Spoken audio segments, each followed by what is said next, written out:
대한민국 국고에 빨대를 꼽고 신나게 고열을 빨아먹던 조선족이 드디어 참교육 당했습니다. 최근 한 60대 조선족이 지난 5년간 한국건강보험공단에 빨대를 꽂자 피해에 입힌 금액이 무려 30억 원이었다는 사실이 알려지면서 대한민국 국민을 분노케 했는데요.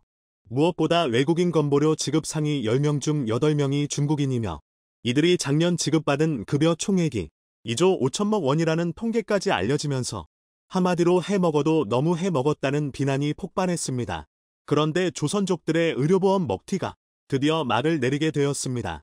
지난 8월 보건복지부는 국민이 잘 차려놓은 밥상에 조선족이 더러운 숟가락만 올려놓는 꼴은 보지 못하겠다며 외국인 피부양자 기준 변경을 포함하는 의료보험법 개정안을 이에 국내 네티즌 반응은 아예 일본처럼 기본 체류 조건을 1년으로 하자 입국하자마자 병원부터 찾는 조선족은 바로 천안문으로 돌려보내라 등 외국인 의료보험 요건을 더욱 강화해 줄 것을 요구하는 목소리가 높은데요.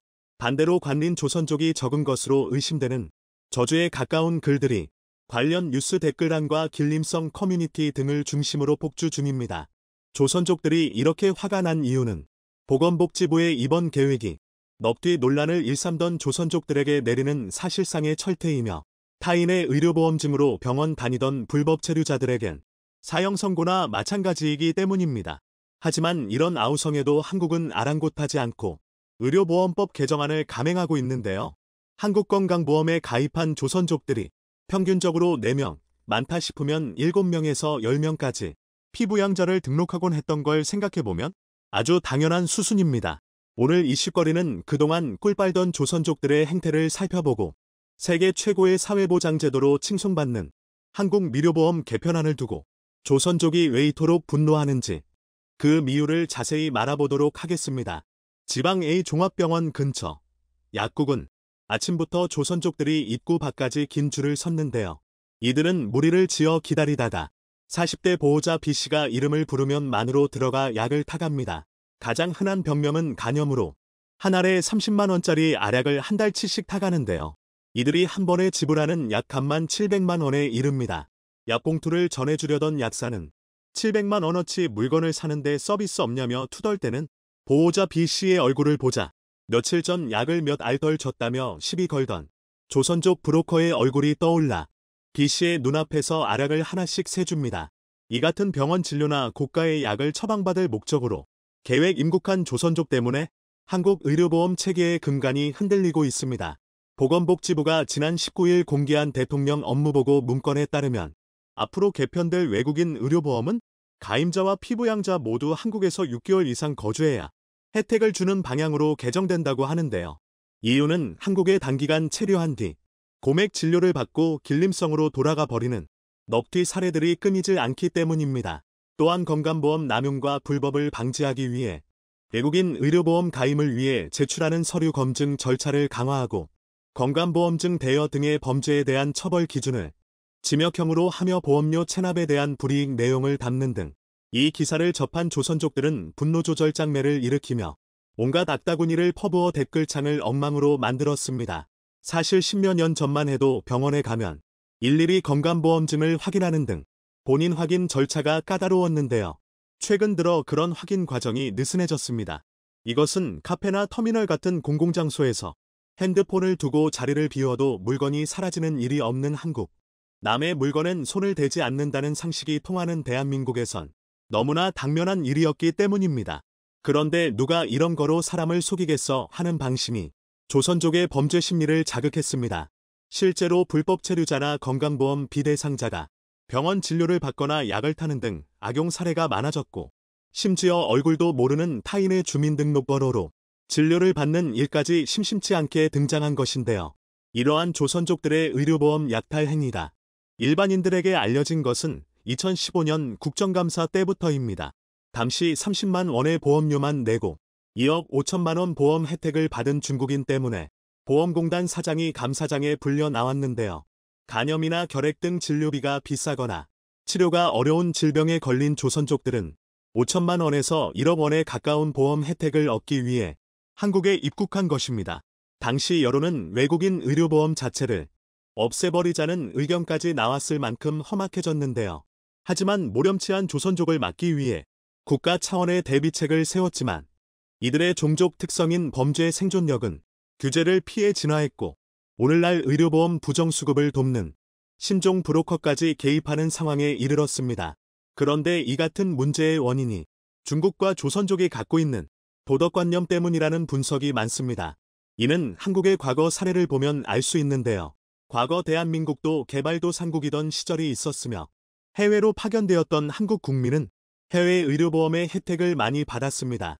예를 들어서 독일로 파견 갔던 우리 광부들과 간호사들은 독일의 사회보장제도 안에서 보호받았는데요. 조선족이 우리 민족과 달랐던 점은 죄의식 없는 민폐와 먹튀 행동입니다. 그래서인지 이번 개정안엔 대한민국 국민이 차려놓은 밥상에 숟가락만 얹는 외국인 건보 문제를 반드시 해결하겠다는 의지가 담겨 있는 것인데요. 2019년 기준 한국에 체류 중인 중국인은 전체 외국인의 46%인 반면 그들이 지출한 건강보험 부담금은 지출액의 70%가 넘습니다. 건강보험공단의 조사에 의하면 최근 5년간 외국인의 건강보험 부정수급액이 316조 원이라고 하는데요. 이것은 밝혀진 액수일 뿐 실제 조선족이 갉아먹은 금액은 천문학적인 수치에 달한다는 의견이 정설처럼 되었습니다. 오죽하면 탈모약의 건강보험 적용이 안 되는 이유가 조선족이 약을 타서 중국으로 되팔까 봐 나는 우스갯소리가 등장할 정도인데요. 그만큼 조선족들이 한국 건강보험 체계를 자신들의 돈벌이 수단으로 보고 있다는 것입니다. 더구나 더욱 큰 문제는 이런 부점 수급자들은 이미 연변으로 돌아갔거나 애초에 타인 명의로 수급했기 때문에 원금을 회수하기는커녕 그 규모조차 파악하기 어렵다는 점인데요. 그런데 왜 하필 한국 의료보험이 조선족 범죄의 타겟이 된 것일까요? 그것은 아이러니컬하게도 한국 의료보험 체계가 그 유래를 찾아보기 힘들 정도로 가장 완벽한 국가보장, 사회보장 시스템이기 때문입니다. 중국은 공산국가인 만큼 보편적이고 평등한 의료 시스템을 갖췄다고 선전하지만 실상은 개판 3분 전인데요. 자신의 호적이 있는 지역에서만 보험 적용이 가능하기 때문에 도시에서 일하는 농민은 병원에 가려면 수십 시간 기차를 타고 고향으로 돌아가야 합니다. 더구나 중국에선 의사라는 직업군 자체가 지위가 낮은 편이며 수입도 적기 때문에 당연히 학력 수준도 많이 떨어지는데요. 그래서 대륙에서 제대로 된 치료를 받으려면 의사와 간호사에게 뒷돈을 줘야 합니다. 환자가 마음에 안 들거나 뇌물 맥수가 적으면 말도 안 되는 의료행위를 하거나 고액 의료과실까지 내는 곳인 걸 생각해보면 한국에서 태어난 것이 어찌나 다행인지 모릅니다. 이처럼 선진화된 의료 시스템은 세계 최고의 선진강국 미국과 비교해봐도 한국의 압승인데요. 실제로 한국의 의료보험은 미국 중산층에선 김치 다음으로 한국의 의료보험에 대한 인지도가 높을 정도로 부러워하는 제도입니다. 미국은 사설 구급차를 부르면 일단 한화 140만 원을 지급해야 하며 병원에서 링커라고 놔주면 200만 원이 추가됩니다. 치과 치료는 발치에 30만 원, 신경치료는 치아 한 개당 100만 원에 이릅니다. 유학생 보험을 가진 한국 학생이 맹장 수술을 받았더니 진료비가 1,900만 원이 나왔다는 일화가 과장된 것이 아닌데요. 실제 미국 내 개인 파산원인 3위가 도박, 2위가 이혼, 1위가 의료비 때문이라고 하죠. 우리는 감기에 걸려서 병원에 가면 약 값까지 만 원이 넘기가 어려운데 미국은 감기 정도론 병원에 가는 일이 드문 이유가 의사의 기본 진찰료가 13만 원이기 때문입니다. 초인류 선진국이지만 철저한 자본주의 끝판왕 미국의 어두운 그늘이라 할 수 있겠죠. 그나마 우리나라와 가장 비슷한 수준이라 할 수 있는데요.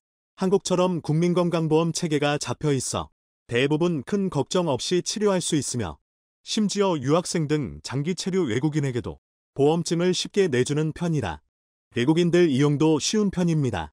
다만 급속한 노령인구 증가로 적자 폭이 증가하고 있는데요.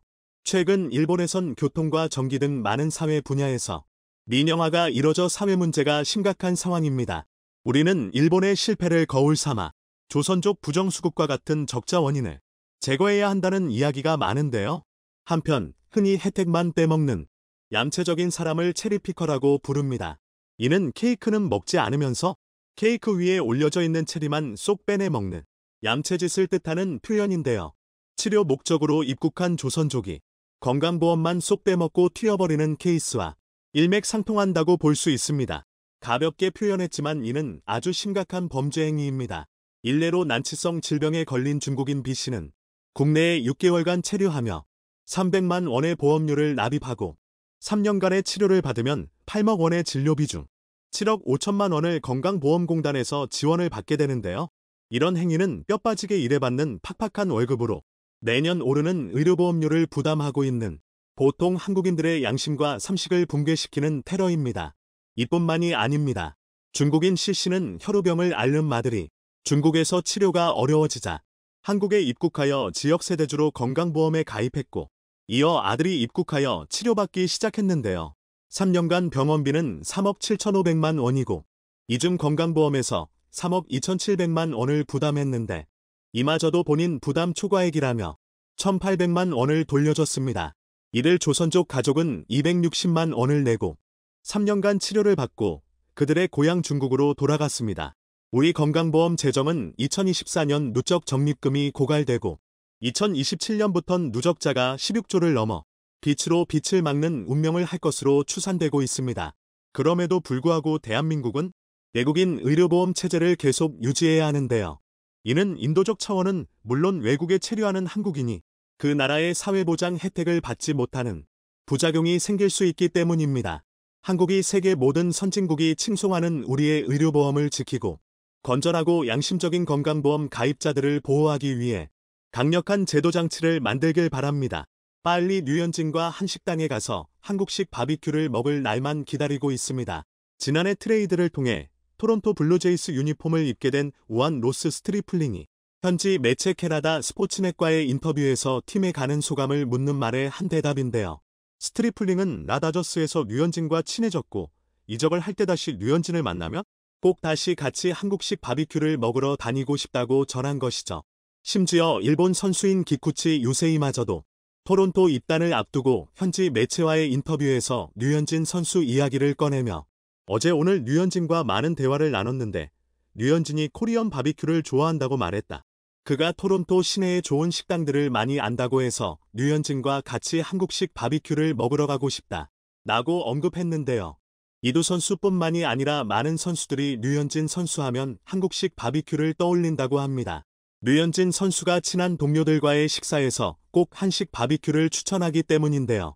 지난 2일 저녁 류현진 선수는 볼티모어 오리올스와의 경기를 앞두고 또 한식 바비큐집의 팀 동료들을 데려가 크게 한턱을 냈습니다. 류현진 선수는 지난 7월 볼티모어 원정 경기 때도 동료 선수들과 함께 이 식당에서 바비큐를 즐겼는데요. 올해뿐만 아니라 다저스에 있을 때에도 매년 그는 동료들에게 한국식 바비큐를 대접했다는 겁니다. 2년 전 SNS 사진을 보면 그의 아내 배지연 전 아나운서를 비롯해 동료 선수들이 한식 바비큐를 먹고 즐거운 시간을 보내고 있는 모습인데요. 류현진 선수가 동료들을 불러 한식을 대접하는 것은 자주 있는 일이라고 합니다. 이렇게 류현진 선수가 사준 한식을 맛보고 한식 바비큐에 빠져든 선수들은 어느 지역으로 옮겨도 한식 바비큐만 찾아서 공략하게 된다고 하는데요. 손흥민 선수와 함께 한식당을 찾아 한국식 바비큐 맛에 눈을 뜬 해리 케인 역시 영국 런던에서 한식당만 찾아다라는 것으로 알려졌죠. 이처럼 한국 음식은 한번 중독되면 빠져나올 수 없는 감칠맛을 자랑하는데요. 최근 마곡 텍사스주의 샌 안토니오에서는 수십 년간 자리를 지켜온 지역 마트가 한식당으로 바뀌면서 지역 전체에 큰 변화가 생겼다는 소식을 전했습니다. 이곳은 그동안 그저 평범한 작은 마트였을 뿐인데요. 한인들이 가게를 인수해 비빔밥과 한식 바비큐를 팔자 큰 성공을 거둬 엄청난 화제가 됐습니다. 동네 사람들이 오래된 펍에 가서 맥주를 마시는 대신 제육볶음과 소주를 마시러 오는가 하면 근처에 있는 미군들조차 부대 내에서 식사를 마다하고 이곳에 와서 식사를 한다는 소식입니다. 또한 아곳에 촬영을 왔던 리포터조차 한식을 맛본 뒤 이 집에 단골이 되었습니다. 목요일 오전 6시 14분 여러분이 추천하신 식당에 가보는 시간입니다. 시청자 어멘다는 오픈한 지 수십 년 된 식당을 알려주셨죠. 네, 훌륭한 정통 한국 식당입니다. 해즐릿이 이번 주에 동네 식당을 취재합니다. 이번 주 식당 취재를 위해 체즈 마켓 앤 키친을 찾았습니다. 정통 한식당이죠. 세대를 걸쳐 전해 내려온 요리법을 씁니다. 체즈 마켓 앤 키친은 이름 값을 제대로 합니다. 책을 표지로 판단하지 말라는 유명한 속담이 떠오르는 식당입니다. JT 김 부부와 아들은 34년 전 1985년 찰스 드 리옹에게서 이곳을 샀습니다. 찰스 씨는 이곳을 슈퍼에서 식당으로 바꿔 정통 한식 바비큐를 팝니다. 최근 체스의 새로운 요리가 소개됐는데요. 한국식 무한리필 바비큐와 한국의 인기 요리입니다. 여긴 시장으로 시작했어요. 이곳에선 5, 6년 전까지 구석에서 타코를 팔았죠. 어머니는 이곳 손님들에게 음식을 소개하기로 하셨어요. 전부 집안에서 내려오는 정통 레시피로 한국 어머니가 만든 한국 요리입니다. 집밥만큼 좋은 건 없죠. 정통 레시피로 만든 요리를 보고 싶네요. 우선 최고 인기 요리는 불고기입니다. 소고기를 얇게 썰어 참기름, 마늘, 파로 양념한 거죠. 불은 파이어. 고기는 비프죠. 아주 유명하고 인기 좋은 한국 요리입니다. 달콤하면서도 짭짤한 풍미가 너무 좋네요. 한국 돼지갈비. 3터부터 4일 양념에 절여 전문가가 구웠습니다. 베스트셀러인 이유를 알겠어요. 또 하나의 시그니처 요리죠. 비빔밥은 쌀밥, 불고기, 콩나물, 시금치, 오이를 넣는데 각 재료가 저마다의 소스로 절여집니다. 거의 모든 테이블에는 그릴이 딸려 있네요. 무제한 바비큐를 위해서죠. 독특한 경험이죠. 한국의 경험. 손님들은 여기서 추억 남기기를 좋아하죠. 마국의 꿈을 우리 한국 문화를 통해 이룬다니 참 놀라워요. 여기 8번째 왔어요. 중독적인 맛이에요. 모든 맛이 놀라워요. 좋아하는 한식당이 두어 곳 있지만 여기가 단연 최애 식당이에요. 김치와 반찬 모두 직접 만들어 다양하게 제공합니다. 삼겹살, 불고기, 제육이 있고 모두 함께 드시려면 인기 요리 비빔밥이 있죠. 밥 위에 반찬과 고기를 얹고 반숙 달걀을 올린 요리죠. 매콤한 소스가 함께 나오는데 미친 비주얼입니다. 그릇에 조금씩 모든 게 올라가 있고 바닥엔 밥이 있습니다. 얼마나 매운지 몰라도 다 넣고 싶어요. 전부 섞어볼 겁니다. 섞어서 전부 한 입에 먹어볼게요. 오, 이것 좀 보세요. 와, 정말 맛있군요. 정통 한식입니다. 진품이에요. 50년대 제 할머니가 요리를 시작하던 때부터 내려온 레시피입니다. 할머니는 저랑 동생을 위해서 이 요리를 집에서 해주셨어요. 이건 전부 한국인을 위로하는 요리예요. 여러분 체즈마켓 앤 키친에 꼭 들러서 확인해보세요. 맛있는 한식이 있습니다. 원하는 건 다 있네요. 게다가 무한리필 한국 바비큐까지. 모두가 좋아할 메뉴예요. 새로운 고기가 계속 나오니까요. 정말이에요. 이 테이블에 요리가 떨어진 적 없답니다. 이곳은 이제 지역 사람들이 그냥 지나치지 못하는 방앗간이자 회의장이자 만남의 장소가 됐습니다. 엄마가 놀러가고 없는 날 밥하기 싫은 아빠는 아이들을 데리고 이곳을 찾습니다. 제육볶음에 완전히 반한 남성은 이곳에 매일 온다고 하는데요. 고등학생들은 학교가 끝나면 335 짝을 지어 햄버거집에 가는 대신 돼지갈비를 먹으러 옵니다. 스테이크만 먹어보다가 불고기에 빠진 남성은 혼밥조차 마다하지 않는데요. 햄버거와 피자만 먹던 대학생들 역시 한국식 바비큐에 빠져 단골이 됐다고 합니다. 한식에 빠져 젓가락질을 배우고 매일 반찬과 한식으로 식사를 합니다. 아기를 데리고 온 부부도 불고기에 흰밥을 비벼 먹이면 아기 식사까지 해결돼 너무 기쁘다고 하는데요. 다양한 장르의 한국 문화가 전 세계의 주목을 받으며 K-푸드 장르 역시 예외가 아닙니다. 또한 구글에서 커리언 BBQ의 검색 조회수는 나날이 증가하고 있습니다. 한국 바비큐의 장점과 매력은 다양한 고기 부위와 장인의 솜씨 외에도 무궁무진합니다. 양식은 소금으로 맛을 내고 일본식은 간장으로 맛을 낸다면 우리에겐 다양한 종류의 소금과 장이 있기 때문이죠. 여기에 다시마, 멸치, 버섯, 마늘, 파, 젓갈 등 개성 있는 식재료를 섞으면 또 다른 맛을 냅니다. 고기와 곁들이는 채소 종류도 각양각색이고 고기 부위와 조리법에 따라 모양과 장점을 살린 불판의 종류도 수십 가지나 되죠.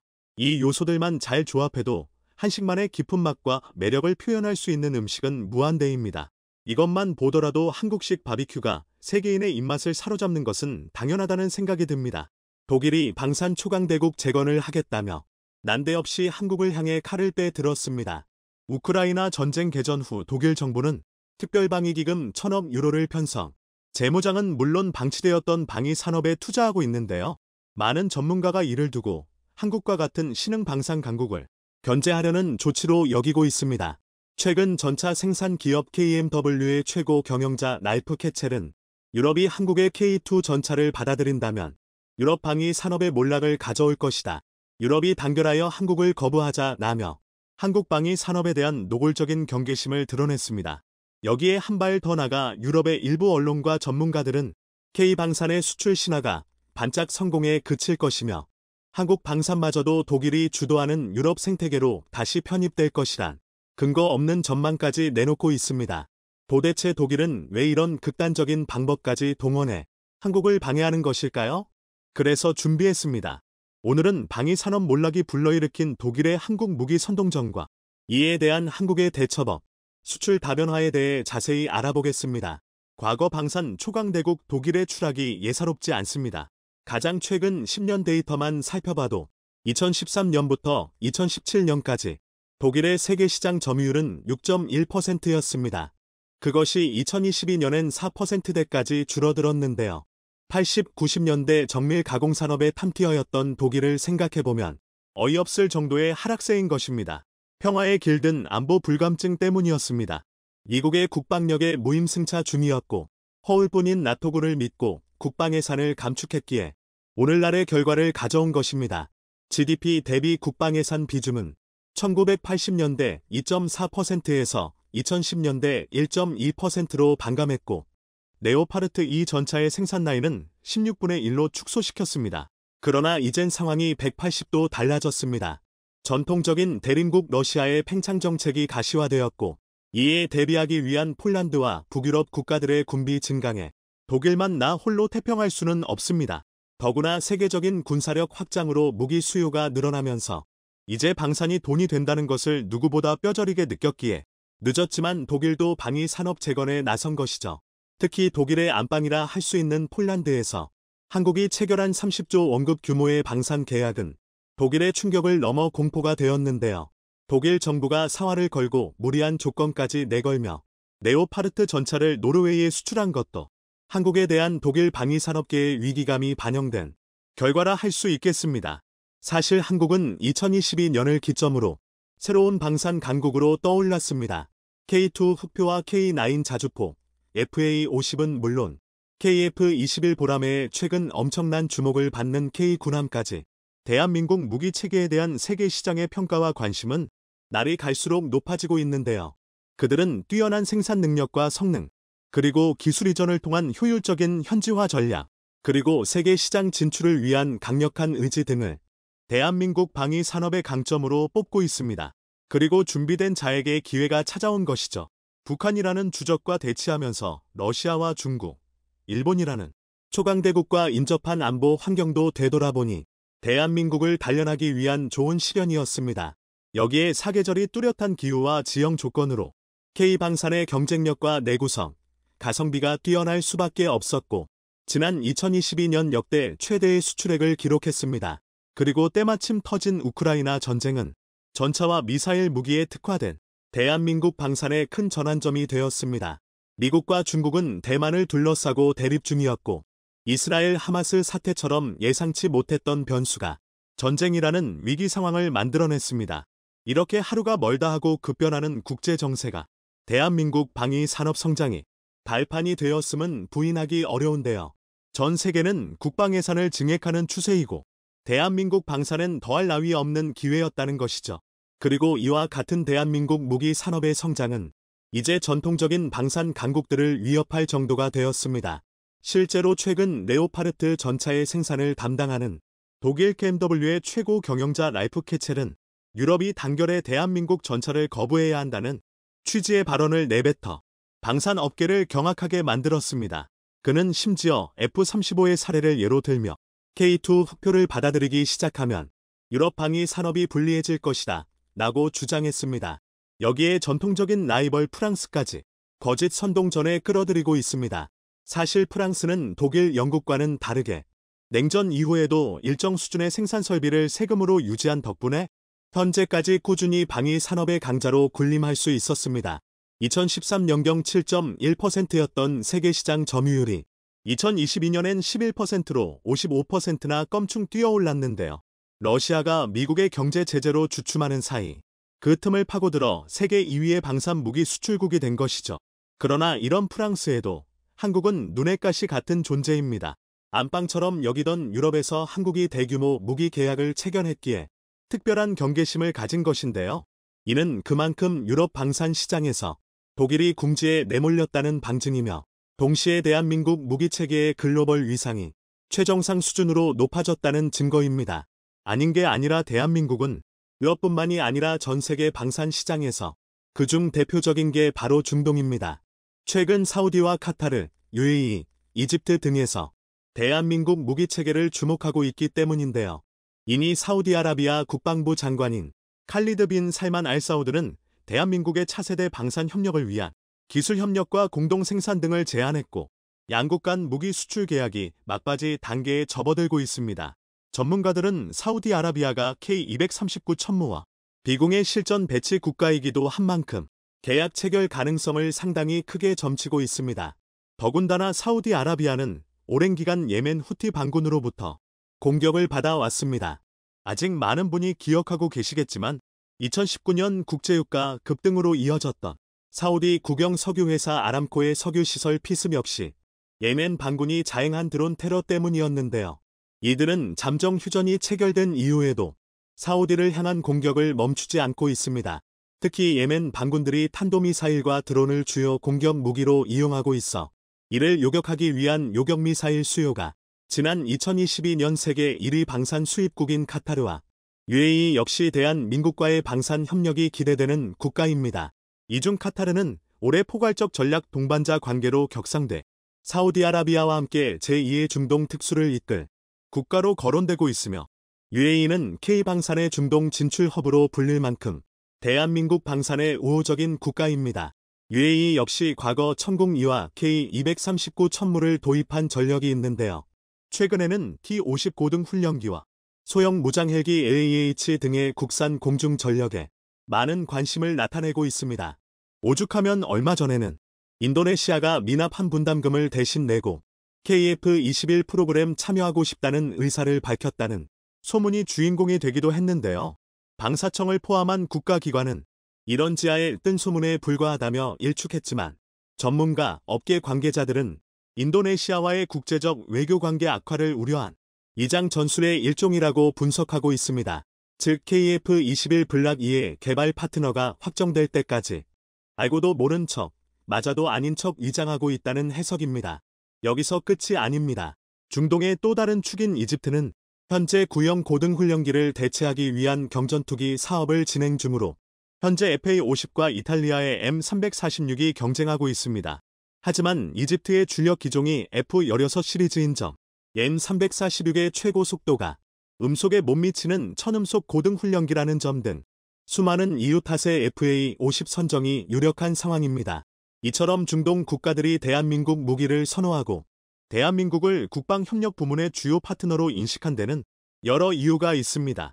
우선 전 세계적인 군비 증강 추세와 세계의 화약고가 되고 있는 중동 정세, 그리고 성능과 가격, 생산 능력을 토대로 한 K방산의 인지도 재고 등을 꼽을 수 있는데요. 여기에 더해 그간 대한민국이 유지해온 정치적 중립성도 중동 국가들을 움직인 것으로 보입니다. 다소 의외인 점은 현재 아랍권과 대치 중인 이스라엘 역시 대한민국 무기 수입 규모를 늘리고 있다는 것입니다. 이스라엘의 대한민국 무기 수입액은 최근 10년간 약 3배까지 증가했으며, 여기에는 미사일은 물론 지뢰와 어뢰, 폭탄 등이 포함되는 것으로 확인됩니다. 물론 최근 10년 새 10배나 성장한 데 중동 수출량에 비하면 이스라엘의 수입 규모는 초라하다 할 수 있지만, 이스라엘은 한국의 소중한 우방국 중 하나이고 정치적으로나 군사과학적으로도 우리가 계속 도움을 받아야 하는 국가이기에 어느 한쪽의 편을 든다는 것은 상상하기 어려운 일입니다. 방위 산업은 공격이 아닌 방어를 위한 산업이기 때문이죠. 이렇게 대한민국 무기체계는 국제무대에서 입증받기 시작했고, 폴란드 조기 납품을 통해 생산 능력까지 검증받았습니다. 이를 기반으로 글로벌 무기 시장을 점거해 나가고 있는데요. 특히 아시아와 중동, 유럽처럼 안보 불안에 노출된 국가에 대한민국 무기는 가장 선호도 높은 선택지가 될 전망입니다. 이제 결국 대한민국이 나가야 할 방향은 정해졌습니다. 국민의 안전과 재산을 지키기 위해 외교적 중립성과 평화를 위한 노력을 지속하면서 우리의 방위 산업을 계속 키워나가는 것입니다. 그러기 위해선 지체할 시간이 없습니다. 최근 몇 년간 한국 방산의 성공은 전통 방산 강국의 방심 덕분이기도 한데요.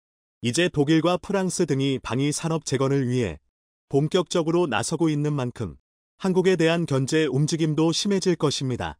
두 번째는 어렵게 획득한 유럽 진출의 교두보 폴란드를 절대 일어선 만들 것입니다. 독일은 동유럽 시장을 되찾고자 노르웨이에 그랬던 것처럼 전방위적인 압박을 가할 텐데요. 경쟁과 협력을 통해 이런 위기를 극복해야 합니다. 아직 우리는 정상 궤도에 오른 것이 아니라 앞으로의 2터부터 3년이 한국 방위 산업의 미래를 결정할 중요한 시기가 될 것입니다. 대한민국 방산이 자주국방을 넘어 자유세계를 지키는 든든한 무기고와 생산공장이 되기 위해선 지금보다 더 큰 업계의 노력과 정부와 국민의 압도적 지원이 필요할 것입니다. 대한민국이 세계 1위의 자리를 놓고 싸우는 전차전에 본격 참전을 선언했습니다. 그동안 대한민국과 K2 흑표는 미국의 M1 에이브람스, 독일의 레오파르트 2 함께 수출 시장에서 각축전을 벌여왔습니다. 각각의 전차들이 모두 근소한 차이만을 유지했을 뿐이었는데요. 오죽하면 K2 흑표, M1 에이브람스, 레오파르트 2를 한데 묶어 전차 3대장이라고 부를 정도였습니다. 그런데 최근 이 아슬아슬했던 균형에 금이 가고 있습니다. 3.5세대에 머물러 있던 주력 전차의 세대 구분이 마침내 거대한 벽을 넘어 다음 단계로 진입하고 있기 때문인데요.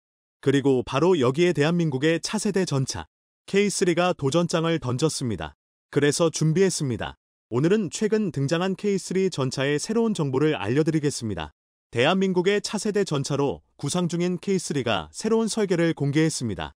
이번엔 기존보다 전체적으로 더욱 미래지향적인 모습이 되었는데요. 물론 단순히 디자인 때문에 이런 형상이 된 것은 아닙니다. 새로운 모습의 K3는 K2 흑표의 피탄 거부 컨셉을 더욱 강화한 모습입니다. 여기서 말하는 피탄 거부란 문자 그대로 적의 포탄을 맞고 버텨내겠다는 게 아니라 아예 피격당하는 상황 자체를 만들지 않겠다는 건데요. 예시로 반능동 유기압식 ISU를 탑재한 K2는 이른바 무릎 꿇기라고 불리는 극단적인 움직임까지 가능합니다.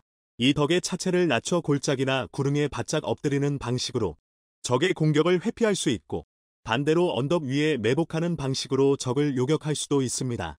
산악 지형이 많은 대한민국 안보 환경에 꼭 필요한 능력인데요. 물론 그렇다고 해서 방어력이 낮은 것도 아닌 게 K2 흑표는 내의 기준 800mm 초중반을 관통할 수 있는 화력의 자탄을 방어할 수 있습니다. 일명 자탄 방어라고 하는데요. 이를 거꾸로 말하면 K2 흑표의 전면 방어력이 최소한 800mm 이상이라는 뜻이 됩니다.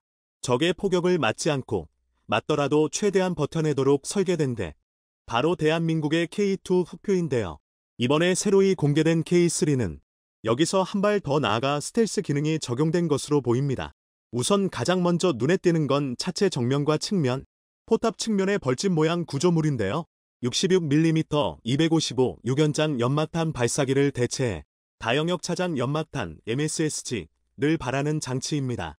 K2 흑표의 소프트킬 능동방호 장치에 사용되는 MSSG는 가시광선은 물론 자외선과 적외선 대역까지 불투과성을 갖추고 있으며 팽창 흑연을 첨가해 밀리미터파, 대역 전파까지 흡수 산란시킬 수 있는데요.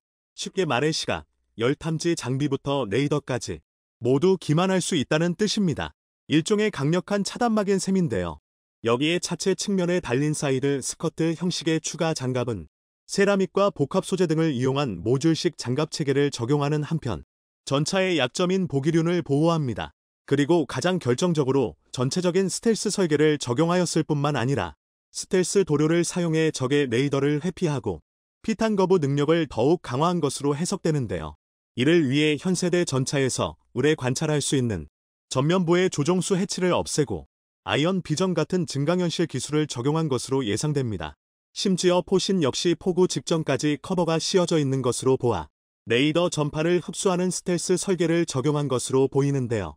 마하로 질주하는 전투기나 망망대해에 떠있는 함정도 아니고 무슨 전차의 스텔스 기능식이나 필요하냐 싶으실 수도 있지만 이는 상상하는 것 이상으로 중요합니다. 현대의 대전차 미사일, 통침 ATGMS는 대부분 적외선 추적 방식을 사용합니다. 대표적으로 대한민국의 현궁, 미국의 FGM-148 제블린은 물론이고 중국의 HJ 시리즈, 심지어 북한의 불새 계열까지 적외선 유도 방식을 탑재했으리라 추정됩니다. 이 외에도 HM-114 헬파이어, 스파이크 대전차 미사일 등 3세대 ATGMS는 적외선 추적과 밀리미터파 추적을 모두 사용합니다. 그런데 마찬가지로 현대의 주력 전차들은 파워팩의 고출력화가 이루어지면서 방출하는 열의 온도가 상당히 높아졌습니다. 전차를 파괴하기 위해 개발된 ATGMS의 탑어택에는 쥐약일 수밖에 없는 이유입니다. 멀리 갈 것도 없이 우크라이나 전쟁에서 왜 전차 무용론이 등장했는지를 떠올려보면 금방 납득할 수밖에 없는데요. 이로 인해 현대의 전차들은 보병과의 제병 합동이 필수일 뿐만 아니라 열을 내뿜는 배기구의 적외선 감쇄망을 씌우거나 MCS 같은 전차 위장망을 덮어 여론을 최대한 숨기고 있습니다. 하다못해 대한민국의 레드백 역시 적외선 추적 미사일에 대비한 은폐 성능을 올리기 위해 추가 열상 위장막을 개발했을 정도인데요. 그런데 만약 이를 다형 역차장 연막탄으로 차단하고 스텔스 구조를 적용해 밀리미터파 추적까지 흡수할 수 있다면 전차의 생존율을 폭발적으로 끌어올릴 수 있을 것입니다. 눈에 뻔히 보여도 ATGMS가 포착을 못하니 타격할 수 없는 것입니다. 다시 말해 직접 육안으로 미사일을 유도하는 2분의 1세대 ATGMS-LI RPG 시리즈 NAW 같은 무유도 대전차 로켓이라면 타격이 가능하겠지만 K2 흑표 이상의 방어력을 지닌 3회 장갑을 관통하기에는 역부족입니다. 게다가 유일한 약점인 보기륜조차 벌집 형태의 사이드 스커트로 보호하고 있으니 충분한 방어가 가능합니다. 이러한 장점 때문에 이번에 새롭게 공개된 K3는 기존의 형상보다 더욱 스텔스 성능을 강조한 모양새인데요. 물론 바뀌지 않고 유지된 점도 있습니다. 우선 이번에도 역시 130mm로 구경을 키운 주포가 눈에 띕니다. 55구경장 120mm 셴 08 활강포를 탑재하고 있다는 걸 생각하면 고작 8.3% 남짓인 10mm가 늘어난 셈이지만 관통력은 기존 대비 50% 이상 늘어납니다. 이는 러시아의 T-14 아르마트, 중국 99A는 물론이고 현존하는 모든 주력 전차의 전면 장갑을 관통할 수 있는 수준입니다. 이처럼 구경을 올릴 때마다 화력은 기하급수적으로 치솟기 때문에 한때 K3에 140mm 전열화학포를 탑재하는 방안도 논의되었었는데요. 전열화학포는 장약의 연소에서 뿜어져 나오는 화학에너지를 전기에너지로 제어하여 탄체를 가속하기 때문에 탄체, 즉 포탄을 레일건에 버금가는 속도로 발사할 수 있습니다. 이 덕에 일반 화포와 레일건이 장점을 모두 가지면서도 훨씬 다양한 탄종을 운용할 수 있고 전력 소모량도 훨씬 적습니다. 그러면서도 장약 연소를 보다 정밀히 제어하여 관통력을 비약적으로 상승시킬 수 있는데요. 일례로 이론적으로 120mm급 전열화학포의 경우 포구 속도가 2.5km/s에 육박합니다. 이 정도면 일반적인 포탄을 사용하더라도 870mm의 장갑을 관통할 수 있으며 유효 사거리는 자그마치 320km에 육박합니다. 전차로 스탠드오프 타격이 가능한 셈입니다. 이론상 세계 최초의 전차, 영국의 MK1이 꿈꿨던 육상 전함을 드디어 실현할 수 있는 기술인데요. 하지만 이건 어디까지나 꿈같은 얘기고 전열화학포를 전차에서 운용하기란 불가능에 가깝습니다.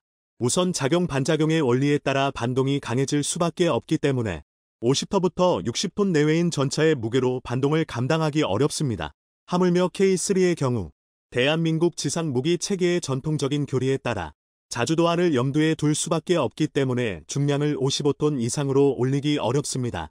앞서 말씀드린 모듈식 증가 장갑이 세라믹과 복합 소재를 이용해 최대한의 경량화를 추구하는 것도 이 때문인데요. 포탑의 대형화, 전기에너지에 의한 고온, 가격 상승 등도 간과하기 어려운 단점입니다. 결국 K3는 여러 현실적 제약의 벽에 부딪혀 140mm 전열화학포를 포기하고 130mm 활강포로 완전히 가닥을 잡은 것으로 추정되는데요. 그치만 여전히 넘어야 할 과제가 많습니다. 대한민국만이 차세대 전차를 준비하고 있다면 좋겠지만 오히려 우리는 약간 느린 편입니다. 유감스럽게도 이 분야에서 가장 앞서고 있는 건 독일인데요. 일례로 독일이 기술 실증용 차량까지 공개하는데 성공한 KF-51 판터의 경우 130mm 주포를 탑재하는 데 성공했습니다. 이 덕에 한때 4세대 전차의 등장으로 전 세계 방산 시장에 엄청난 주목을 받았는데요. 그러나 실상이 까발려진 지금은 초반의 인기도 시들해진 상황입니다. 다름 아닌 130mm 주포의 치명적인 약점 때문인데요. 구경이 커지면서 포탄 크기도 커지는 바람에 KF-51의 휴행탄 수는 기껏해야 20발에 불과합니다. 네오파르트 2가 차체 전방 탄약고에 27발, 버슬식 포탑에 15발, 총 42발을 적재할 수 있는 것과 비교하면 절반 이하인 셈입니다. 전차 기술력이 얼마나 좋고 나쁘냐를 떠나 이것만큼은 물리적인 공간이 필요한 과제다 보니 대부분의 선진국도 난감해하고 있는데요. 독일과 프랑스가 공동 개발 중인 4세대 전차 MGCS의 개발이 계속해서 지연되는 것도 이 때문입니다. MGCS의 경우 130터부터 140mm 활강포를 탑재하면서 최소 30발 이상의 탄약을 탑재할 것을 요구받고 있지만 탄약의 비대화로 좀처럼 해결 방안이 보이지 않는 상황입니다. 1960년대 등장하기 시작한 3.5세대 전차, 120mm 활강포가 60여 년이 지난 지금까지도 화력면에서 큰 구조적 변화가 없었던 것도 이 탓인데요. 화력과 장기 작전 능력은 영원한 딜레마입니다. 하지만 이걸로는 아쉬워하기 이릅니다. 이외에도 K3는 차세대 전차라는 타이틀에 맞게 다양한 변경점이 눈에 띕니다. 특히 포탑에 달린 카메라는 K2 흑표 초기형에 제외되면서 많은 빈축을 샀던 하드킬 방식의 능동방호 체계가 탑재되었다는 것을 의미하는데요. 탑재된 위치를 보면 전차에서 가장 취약한 부분인 상부 방어까지도 가능할 것으로 추정됩니다. 또 K3 컨셉에서 가장 충격을 주었던 수직 발사대 역시 여전히 유지된 것이 확인됩니다. 언뜻 전차에서 미사일을 발사한다는 게 말이 되는 소린가 싶지만 이스라엘의 메르카바 전차는 전차 내부에서 박격포까지 발사할 수 있습니다. 그리고 대한민국의 레드백은 미사일 발사 장치를 탑재해 사거리 5.5km 수준의 스파이크 LR1을 2발이나 운용할 수 있습니다. 게다가 좀 특수한 경우긴 하지만 T-86처럼 주포에서 포발사 미사일을 발사하도록 설계된 사례도 종종 찾아볼 수 있습니다. K3 역시 VAS의 대전차 미사일이나 헬기 격추를 위한 대공 미사일을 탑재하는 것도 이상한 일은 아니죠. 더군다나 KF-21 보라매의 등장과 함께 대한민국의 미사일 기술력이 수직 상승하고 있음을 감안하면 소형화된 KVAS를 탑재하는 것도 생각해 볼 만합니다. 여기서 끝이 아닙니다. 대한민국은 군용 수소 전기차 분야에서도 세계적인 수준의 발전 속도를 보이고 있는데요. 해안 기술이 K3에 적용되어 전력 생산량이 늘어난다면 원천 기술을 확보한 SA 레이더를 적용할 수도 있습니다. K3의 탐지 능력이 확장되면 상부에 배치된 드론을 운용하는 것도 보다 원활해질 텐데요. 유무인 합동 시스템, 이른바 MUMT는 미래 전장에서 필수적인 요소가 될 것입니다. 이 밖에도 9.2, 레드백에서 획득한 목합 고무궤도 역시 탑재될 텐데요. 이렇게만 말씀드리면 아직은 먼 얘기처럼 느껴지실 테지만 현실은 전혀 그렇지 않습니다. 가장 처음 말씀드린 증강현실 조종 기술이나 무민 조종 기술 등은 이니 NWAV, 아리온 스맷에 적용된 기술이고 130mm 주포는 이미 자체 개발이 가능할 만큼 수준 높은 관련 기술을 보유하고 있습니다. 중요한 건 내부 공간을 어떻게 확보하느냐 뿐인데요. 아닌 게 아니라 K3는 2030년대 배치를 목표로 이미 개발에 돌입한 상태입니다. 이제 남은 과제는 이미 보유한 기술을 어떻게 적용하고 그 과정에서 한정된 K3의 공간을 어떻게 효율적으로 활용하냐는 것뿐입니다. 대한민국이 차세대 전차 대장전에서 어떤 활약을 선보일지 기대하겠습니다.